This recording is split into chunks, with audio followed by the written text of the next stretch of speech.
everyone for joining us. We're just going to give it maybe another 30 seconds to let folks join, and then Commissioner, whenever you're ready, you can take it away. That sounds like a plan. And thank you everybody for taking your Thursday night to talk about walkability.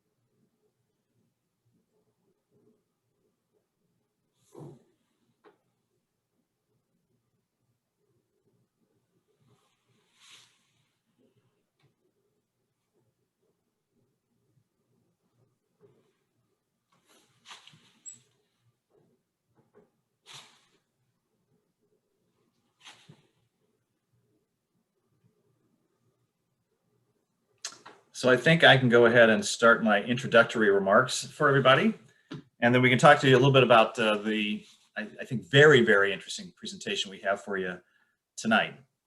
So I am Cook County Commissioner Scott Britton. For those of you I have not met, sorry about that. We've had this pandemic thing that's kept me from seeing a lot of you in person, but we've been doing a lot of these town halls and a lot of different issues, and this was one that has come up recently that we got a chance to talk to not only within the county, and as Cook County Commissioner, obviously I have a lot of responsibilities for certain roads that get worked on, particularly in the 14th district. And now we are also joined by a couple of subject matter experts who can talk to about these issues as well. They're going to give you more of a general presentation, and I'm going to kind of drill down on some specific areas that I think many of you are probably interested in because it's close to where you live. So in order to just do this as efficiently as possible, I am going to ask you to try to stay muted unless you're talking, which you're more than welcome to talk when we have our question period. The best way to ask a question is to put it in the chat, and my crack staff who are on this Zoom with us will ask those questions of our panel and myself. Also at the end, you can use the raise hand function, or you can do the old-fashioned thing and just wave at me, and we'll call on you toward the end. We are recording this, and it'll be put on our YouTube channels for anybody you know who couldn't make it. They can see what we had to talk about whenever they wish to take a look at it. And if you need to have it closed captioned, you can use the CC button at the bottom of the screen to have it closed captioned for you. So I want to tell you about who we're going to be talking with this evening and what the general agenda is going to be. We're going to have presentations from Maggie Zerwinski, the Active Transportation Alliance Advocacy Manager, along with Adam Ballard of AARP, who's the Associate State Director of Advocacy and Outreach. They're going to give you more of a general look at what we're talking about for both walkability and as it relates to our senior population, of which I am one. I'm also going to give you an update on what's going on in your neighborhoods that I anticipate that you're most interested in, including Sanders Road, and what we can do going forward with some additional resources which are coming to the county. And then we'll do a Q&A session after that. So in order to get started, I'll first have Maggie Zerwinski of the Transportation Alliance, followed by Adam Ballard. So Maggie, take it away. All right, thank you. So got my screen shared. So thanks everyone for being here tonight. So my name is Maggie Zerwinski. I'm an advocacy manager at the Active Transportation Alliance. So the Active Transportation Alliance, if you haven't heard of us before, we're a nonprofit. We advocate for walking, biking, and public transit for the Chicagoland region. And our goal is to create healthy, sustainable, and equitable communities. And my role at Active Trans is I focus on the suburbs. So today I wanted to discuss a bit about walkability in our region and how people generally get around, why it's important to be investing in walkability, bikeability, and transit, different design ideas, and then a little bit about our Suburban advocacy program and how you can get involved. So first, in our region, so this data is from 2018, but this is a look at how people get to work. So majority of people do drive. So 77% of people in our region drive to work typically, followed by transit at 13%, followed by work from home, and then walking around 3%, and then biking. And again, this is before the pandemic, so these numbers will probably shift some. But in general, as you can see, driving is the predominant mode of getting around. And this is a little more detail over time. So if you look back 40 years since 1980, you can see this chart on the left shows the amount of people who walk, bike, or take transit to work. And it used to be around 25%, so a quarter of people did this. But now, and really over the last 10 years, it's around 17%. And then on the right side, that chart breaks down Chicago from the suburbs, and the orange line on top is Chicago walking, biking, and transit. The green line is suburban walking, biking, and transit, which is around 8%. So, you know, ideally our organization would love to see those numbers increase and, you know, just be a lot higher. So why aren't we seeing that? And part of the reason is because the way we design our roads. And so if you look at these two pictures, you can see there's no space for someone to safely walk down the street or bike, no sidewalks, no side path. And then same for transit, which people who take transit often end up becoming a pedestrian. And in this case, this pace bus is dropping someone off kind of in the middle of nowhere. There's no sidewalk to connect them to a destination. And then this picture shows someone using a wheelchair, and you can see that for them to get to the other side of the road, they can't easily get to the sidewalk on the other side of the road, which is a problem. And then finally, this photo, which is a typical scene we might see in our region. There's a pedestrian here, if you can spot him. He's right there in the middle, but it's not a very friendly environment for someone to easily cross the road. I wouldn't feel comfortable walking in this type of space. So you know, why is this important? Why is it important to build communities that support walking, biking, and transit? And there's many reasons, and I'll briefly go over a few of them. One is the environment. By, you know, cars, trucks contribute a lot to air pollution, to greenhouse gas emissions. Transportation is actually around 25% of total greenhouse gas emissions in our country and in our region. So walking, biking isn't emitting pollution. Second, health and safety. So by creating opportunities to walk, people are getting a lot more physical activity, which is better for health, reduces illnesses and diseases. And then equity and inclusion. So one, not everyone owns a car. Not everyone can afford to own a car. Not everyone can drive. Not everyone wants to drive. So this especially impacts children, impacts older adults, people with disabilities, low income and minority populations. And then next, it's related to the economy. So walking and biking is low or no cost. To own a car, according to some data on the lifetime of owning a car, it's about $9,000 to $10,000 per year when you think about the cost of the car, maintenance, gas, repairs. And then by walking and biking, studies have also found that the downtowns that are more walkable, those businesses do a lot better. And then finally, it creates community. When people are out and about and on the street, it creates places to meet, and it creates a different type of atmosphere. So street design. So how can we get there? How can we make sure that as a community we're creating spaces that are safer for people to walk and bike? A lot of people are often, when you invest in biking, you're also investing in walking, or vice versa. So I want to show you a few examples. So some pedestrian improvements that can be added to an existing street. So it can be simply adding more paint. So adding a high visibility crosswalk can make a someone walking more visible to cars, having a pedestrian timer, so it's counting down how long you have to cross the street, can make a person walking feel a lot safer getting across and understanding if they have enough time to get across the street. In the upper left, that's an example of a bump out where that shortens the distance someone has to cross a road, and it creates can add some space for beautification in your community. And then the bottom left, that's an example of a raised crosswalk, so it's creating that visibility but can also help slow cars down. A few other examples of traffic calming which can help improve safety. So adding street trees studies have shown can help reduce speeding, having a traffic circle at intersections. And then on the right side, that's an island where if someone's crossing several lanes of traffic, it's a place where a person can stop in the middle and make sure they can safely get across.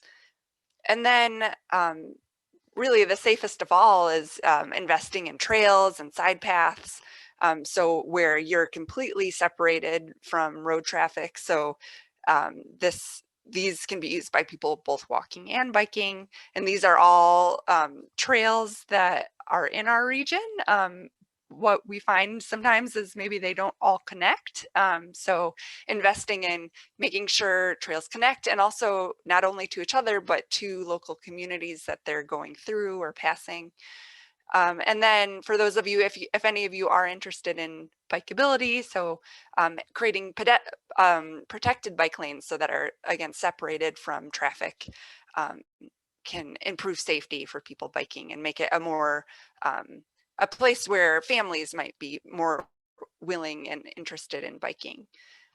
So now I wanted to briefly touch on our Suburban Advocacy program. So if you're interested in seeing these types of facilities included in your community, so we have this program called Bike Walk Every Town.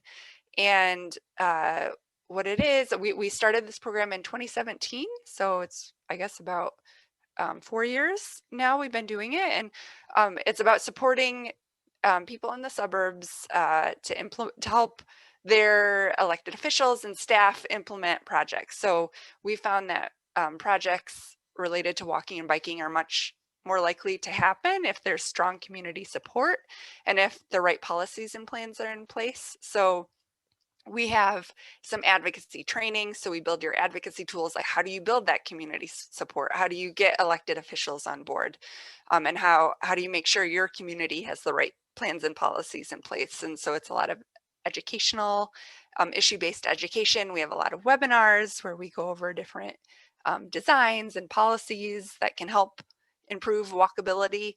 And then it's a way to connect to other advocates around the region who are doing similar work, who might have ideas and inspiration you can draw from each other. And then finally, our staff, we have about 20 people at Active Trans, and so we're here to help provide support as we're able to any individual. And our website is activetrans.org/bikewalkeverytown with a lot of resources that were designed specifically for our region and the suburbs. So a few things that we've been up to this past year. So we do bi-monthly calls with Ride Illinois, and Ride Illinois is our state biking advocacy group, where we have an hour and we just provide transportation updates from around the region.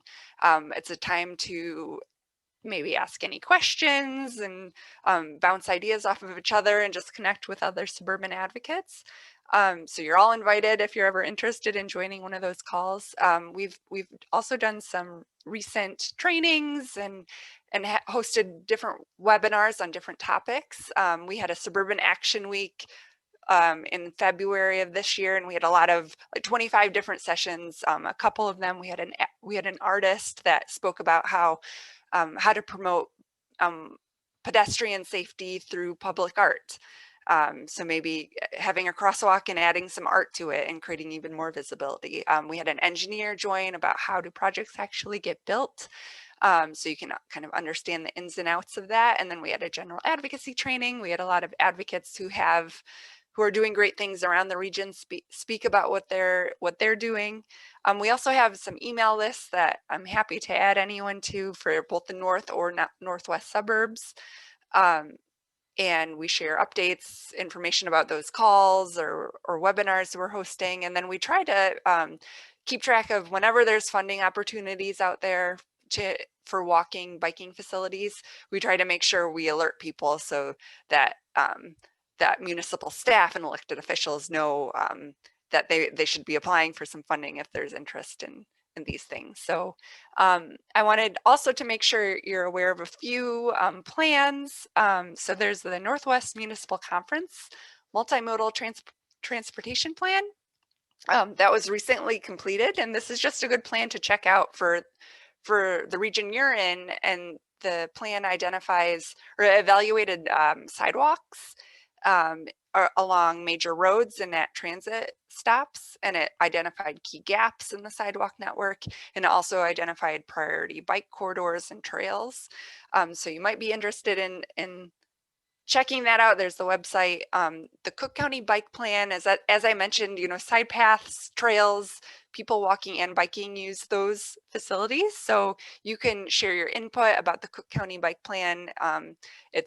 It's just in its beginning stages. So there's a website, and I can share that with staff so you guys can all easily access those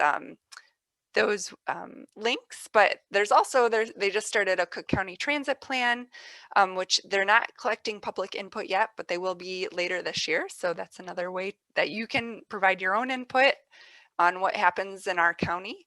And so just some general ways to get involved. You can email me. My email is maggie@activetrans.org, and I can add you to our email list. And let you know about those suburban advocacy calls, and share with you links to the webinars that we have, so you could watch one of those on a variety of topics. You could start your own campaign in your community if you wanted a crosswalk or something in particular in your area. You can provide feedback on the Cook County Bike Plan, and then visit our website, activetrans.org/bikewalkeverytown, for more resources and details. So I'm happy to get in touch with any of you if you're interested in digging in a little more. But yeah, thanks so much. And I'll stop sharing my screen and turn it over to Adam. Thanks, Maggie. Yeah. Adam, you're up. All right. Thank you, Commissioner Britton. Thank you, Maggie. Good evening, everyone. I'm going to share my screen here.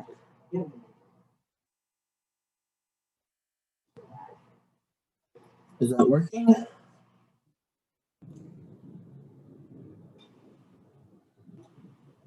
Okay. Good evening, everyone. My name is Adam Ballard. I am an Associate State Director at AARP, Illinois, and I focus on livable communities, which is AARP's way of talking about the work we do to make our communities, neighborhoods, cities more age-friendly. So that means focusing on housing and transportation, public rights of way, public spaces, parks and other spaces, health services, access to those services and the services and support that we need, and respect and social inclusion, opportunities for socializing and being part of the community. As you see here, AARP has what we call 8 domains of livability. I won't go into detail on those, but specifically transportation and social participation definitely are important parts of what we want to talk about today, as well as just outdoor space. So again, my name is Adam. I focus on livable communities. I also have a geographic focus on the north side of the city, as well as the northern and northwestern suburbs. I'm very happy to be here with all of you and share. It's really important to understand that livability and age-friendly community thinking is becoming more and more important to our population as our population ages. So as we learned in early census numbers from last June, our 65 and older population in the US grew by over a third just during the last decade. And as you see here in this Wall Street Journal clipping from March of 2018, it's expected that people over 65 are going to outnumber children by 2035, which would be a first in US history. And we still seem to be on that track for sure. So creating communities and specifically physical space that will allow people to stay and live longer in the communities of their choice and to do so with dignity and as part of community is becoming more and more important as time goes on. So as you see, I know to touch on these briefly. Like I said, we focus on housing. Part of that is because of over half of all households are currently one or two people, but more than in the US, but more than 85% of our available housing stock is 2, 3, or 4 or more bedrooms. And the share of renters who are 65 plus, who are rent burdened, meaning they're paying more than a third of their income for rent, increased from 43% in 2001 to 50% by 2015. And I can tell you just in the last 6 years since those numbers, the numbers continue to climb. And less than 1% of US homes are built with universal design, or what we call accessibility, right, for people with mobility impairments in mind. And as we age, of course, a lot of us will acquire aging-related mobility impairments, and our homes will become harder and harder to get around as that happens. We think there's a better way. We should start to reverse that trend and have more universally designed accessible homes that, again, people can age in place, can remain in their homes and in their communities for as long as they'd like. When we think about public spaces, parks, we can see here that older adults represent more than 20% of the population. Again, that number continues to grow, but are currently only about 4% of park users. We also see that parks serving communities of color are half the size and often 5 times as crowded as parks in communities that are majority white. This increases temperatures. It's just to have so many people close together in these places is a health risk, because of the more bodies you have in an area, even outdoors, the hotter it's going to be in that area. When we think about transportation, transportation funding and services are in crisis. That's only been exacerbated by the pandemic, right? And we know that biking and pedestrian fatalities have been on the rise for the last decade. 2018 and 2019 were the most dangerous years to date for pedestrian fatalities. And older adults represent a disproportionate share of pedestrian fatalities in 35 of our 50 states. And all of this leads, the danger of not having livable communities where we can live where we want to live and move around how we want to move safely, leads to isolation and loneliness among our older adult population. And we've seen there's been research done that shows that isolation and loneliness present health risks that are equivalent to smoking 15 cigarettes a day. That's the effect it has on our bodies as we age. So if we can create more inclusive communities where isolation and loneliness are reduced, then we should see better health outcomes, people living longer, more fulfilling lives. And again, isolation also leads to an increased risk of dementia. So we want to, again, have inclusive, welcoming, warm communities to improve the long-term health of our older adult population. So AARP has developed over the last few years what we call our livable communities approach. It's also known as our age-friendly approach. We're supporting our communities around the country and local leaders, elected leaders like Commissioner Britton, but also volunteer leaders to think differently about housing, transportation, and public space to create great places for people of all ages. So there's a process that communities can walk through to become an official member of our age-friendly network. Currently in the Chicago area, we have about a half dozen communities that have taken that step of becoming an official AARP designated age-friendly community. Those are Arlington Heights, Calumet City, Evanston, Mount Prospect, River Forest, and Woodstock. And Mount Prospect and Calumet City both are brand new members of the network, having joined just this year in 2021. So the benefits of being part of that network, either formally or informally, as far as looking into the process and taking your community along that path.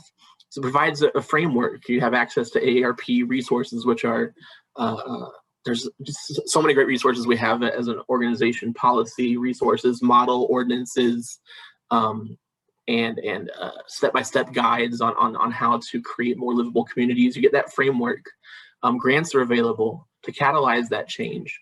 We just completed our annual community challenge grant cycle, and that leads to micro grants going to communities for again, small cost but high impact projects. It might be a pocket park. It might be a bike lane pilot. It could be any kind of project that moves your community closer to becoming an age-friendly, livable community. We have tools and resources for our local leaders. And again, there's staff and volunteers in every state. I'm on staff at the state office here, and I am the resource for livable communities here in the Chicago area. And there's also another staff person who handles our downstate partners in the network. Again, we encourage folks to think about becoming part of the network, or at least, again, thinking about these issues. We have 500 communities currently nationwide, and 6 entire states have become age-friendly states as well. It's a 5-year cycle. The designation is renewed every 5 years. And again, when you want more information on how to join the network, you can go to aarp.org/livable to learn how to begin that process. At this point, over 100 million U.S. residents live in an AARP age-friendly community. A big part of age-friendly work now, as we focus on justice for and opportunity for all older adults, is leadership and equity. And this is something that we've really started to take seriously as an organization, and we are working on a campaign nationwide, and there's a local component called the Disrupt Disparities campaign. So you can see some examples here of programming that's happened over the last few years around the country on addressing equity in age-friendly planning. And again, there's a link there where you can learn more about these projects. I mentioned this a couple minutes ago, but we also have the Community Challenge grants. And again, 2021 grants were just announced. This presentation is a couple months old, I apologize, but the grants for this year were just announced. The next cycle will begin early next year, January, February, around that time. So again, if you're on our mailing list, you can find out when that grant cycle will be open, and you can work together. Either municipalities can directly apply for challenge grants, or community-based organizations are also a big recipient of these grants. You see, we've given over $6 million over the last 4 years, and that doesn't count the 2021 grants. So I think we're up over 8 million now, counting this year's grants. Last year alone, we gave 2.4 million in grants to 184 communities around the country. And you see a couple of examples there of projects that were funded in Conway, Arkansas, and in Des Moines. Here are some further examples of projects that received Community Challenge grants. Murals in LA, some complete streets work in Montgomery, Alabama, street crossing, very creative street crossing there in Columbus, Ohio, and biking programs targeted towards older adults in places like Vermont and Brownsville, Texas.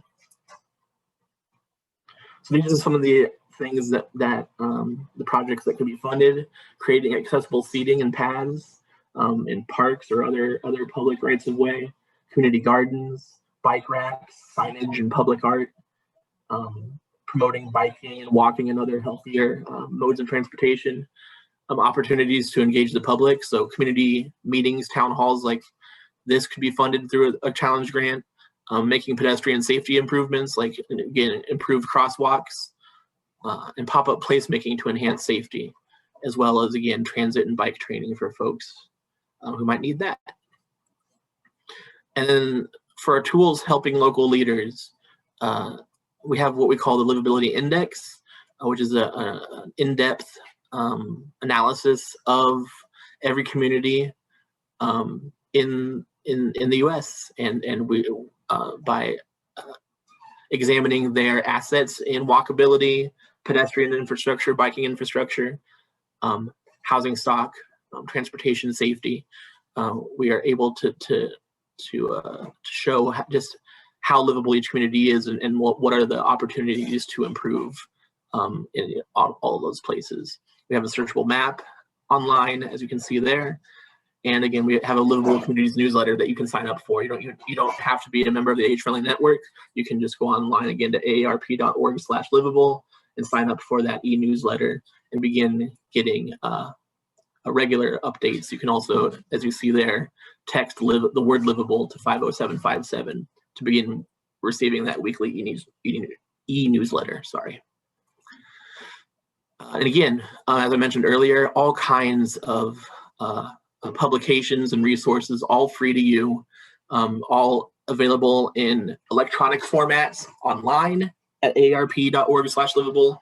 You can also order hard copies to be mailed to you of any of these. Just a quick sampling. We have our Home Fit Guide, which is a guide to making modifications to make your home more accessible and more usable as folks seek to age in place. We have the ABCs of ADUs, which is a guidebook to turning a carriage house or garage space, or even an additional space into a separate dwelling unit for yourself or family in order to allow for multi-generational living, and again, creating more opportunities to age in place for some folks or to support family. We have a pop-up placemaking toolkit, and we have our overall policy brief, the roadmap to livability, among others that you can see listed there. And again, here are websites where you can download more of these resources. So that is a really high-level overview of the work that we are doing on livable communities, both here in Illinois and nationwide. Again, if you have questions, you can go to the website that I mentioned a few times. We also have an email address where you can directly connect with National Livable Community staff, livable@aarp.org, or follow us on Twitter at AARPLivable. If you'd like to get involved in our local and state work, please reach out to me directly. And there's my email, aballard@aarp.org. Again, I am an Associate State Director here in the state office, focusing on livable communities issues, and I hope to hear from some of you soon. Thank you. I'll stop sharing, and I think that's all from me. Thank you all for your attention. I want to thank both Adam and Maggie. I was making furious notes as to things that we can do together to partner between the elected officials and particularly the County of Cook, and all of the things that I think really could benefit our residents throughout Cook County. And as to Adam, you know, the Arlington Heights is in my district, and I'm glad we're part of this age-friendly group, but we need to get all 20 of my municipalities involved.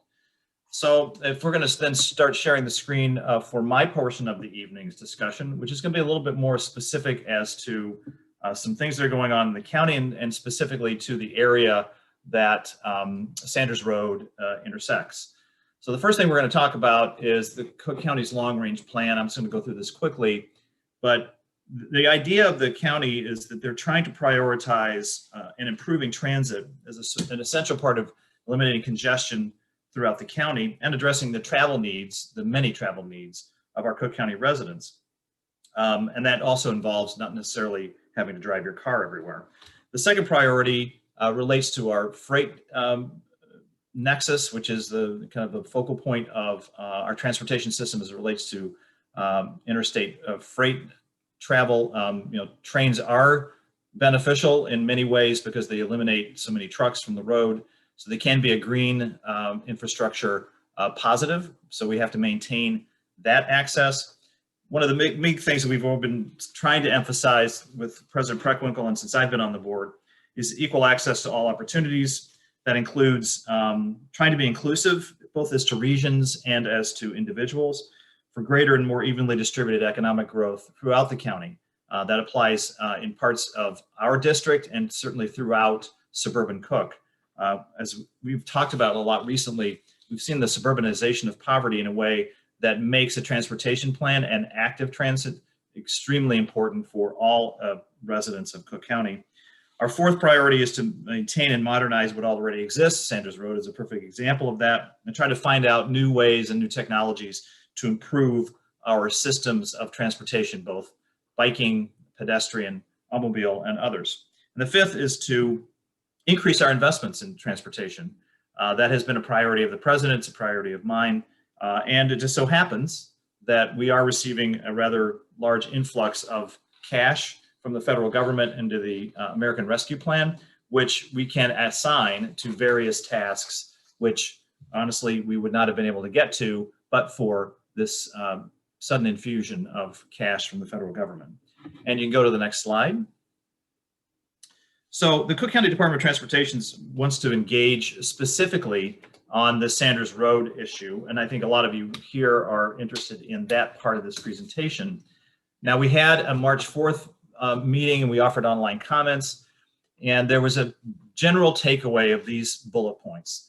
Overall support for proposed pedestrian and bicycle accommodations and improvements, the 5-foot sidewalk on the east side of Sanders to continue north of Winkleman, support for planned signalization at Sanders and Winkleman Road, so it makes it easier for pedestrians to cross the street.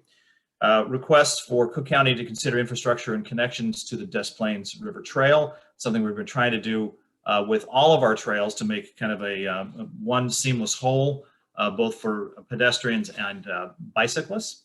A desire for proposed roadway construction to extend north past Techney to Mission Hills, and I know a lot of you are interested in that potential. And then a sidewalk going north from Mission Hills to Oak Avenue. And you can go to the next slide. So this is an aerial view of what we've been talking about. And I want you to understand that at least at this point, the Sanders Road proposal basically runs up past Willow Road and has now been extended to Evergreen Lane, which you can see on the right-hand side. Now, I know many people on this Zoom would like to see it go further past 294 and then past Techney, which would be the Mission Hills area. And that's also something we're going to talk about tonight. You can go to the next slide.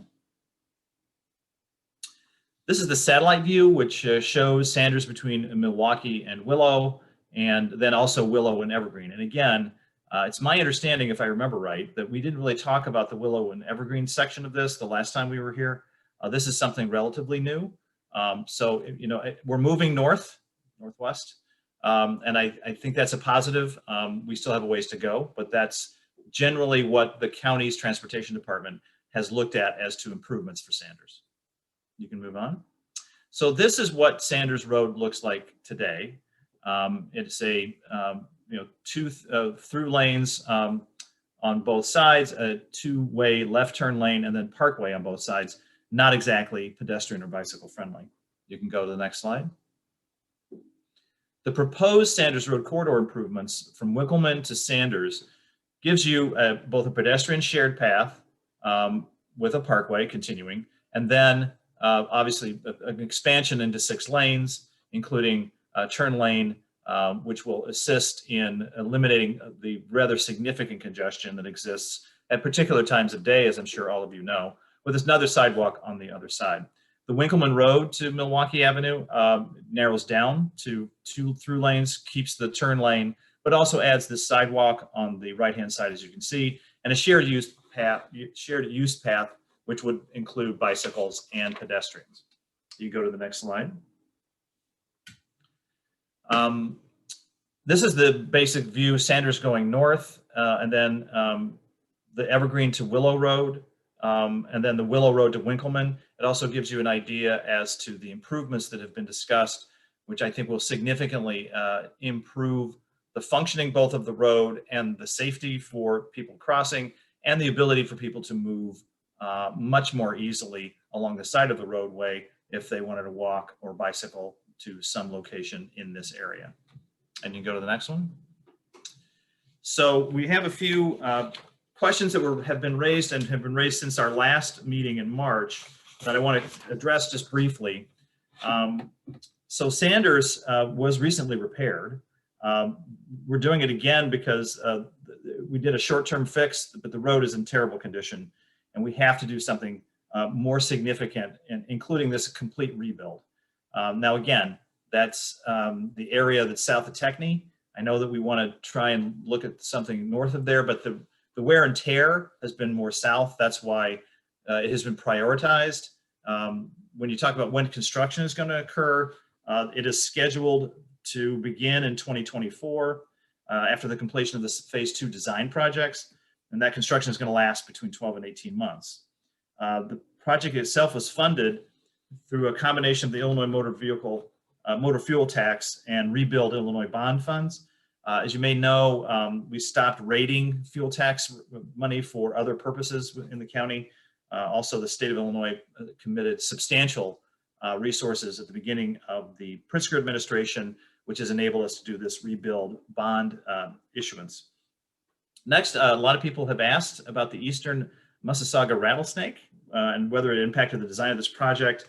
There will not be a shared youth path on the west side of the street between Willow and the Forest Preserve entrance due to the endangered rattlesnakes. The Illinois Department of Transportation Willow Road project has been coordinating with the Illinois Department of Natural Resources to protect the snake's natural habitat. We believe this design will do that. Now, as to properties that are impacted, they're pretty minimal. There's a temporary construction easement for portions of this roadway that affects about 27 properties. There will have to be work and priorities and moving things around during the 12 and 18-month construction period. There are some minor land acquisitions anticipated for the 9 properties, and all the land will be acquired following Cook County's land acquisition policies and procedures. The impacted landlords, I believe, have already been notified via letter if their property is involved in the expansion. And we can go to the next slide. So that is where we are with Sanders. Now, I know there may be some questions about what we can do going forward.